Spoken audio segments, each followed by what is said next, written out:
So today I'm going to show you a little bit more about your settings in Google Classroom. So here's your class. We're going to go to the wheel. We're going to click that. That's your settings. You can change your name, the description section, the room, and the subject. If you scroll down, you can see all the information about the invitation codes, so your Google Class code. It's here. You can copy the link, and then you can say either enable your code or you can disable. Another important thing is, as a teacher, you want to try to avoid certain letters in your Google code, so you can always say reset, and you'll notice that your code will then change. So what I do is I just keep resetting until I find a code that kind of works with what I want or avoids those letters that can be distinguished as different letters or maybe even numbers. When you have your class in front of you, you can always display your code. And here you can also copy the link and always attach it in an email or maybe a Google Stream post. This way your students can find your class and connect to it. In that same general area with the invitation codes, you can see what edits you can make to the stream. So here I have students can only comment.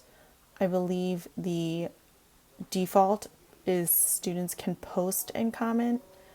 I like keeping it personally on students can only comment. So even if you do put a discussion post on, students can then make their own comments, make their opinions known, and answer each other, versus students just posting random things on the stream that can kind of clutter and distract from important information that's posted by you as a teacher.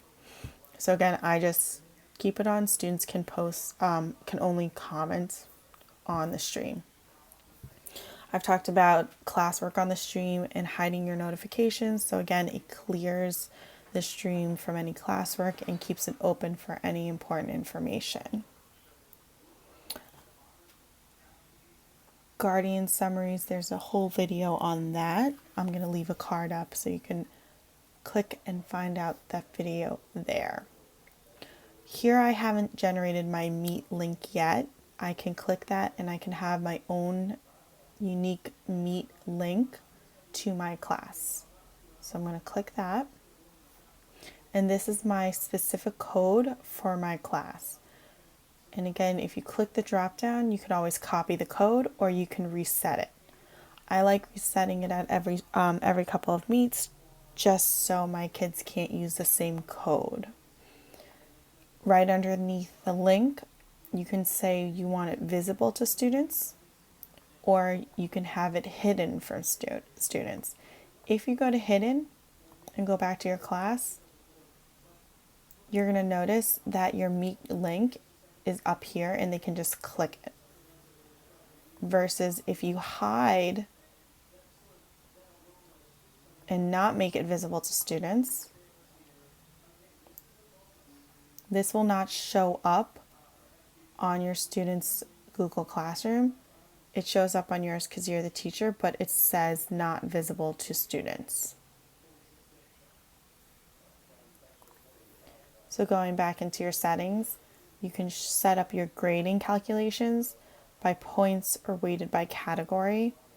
And you can show the overall grade to students. You don't have to. And then you can start adding categories down here with this certain percentage as long as it's adding up to 100.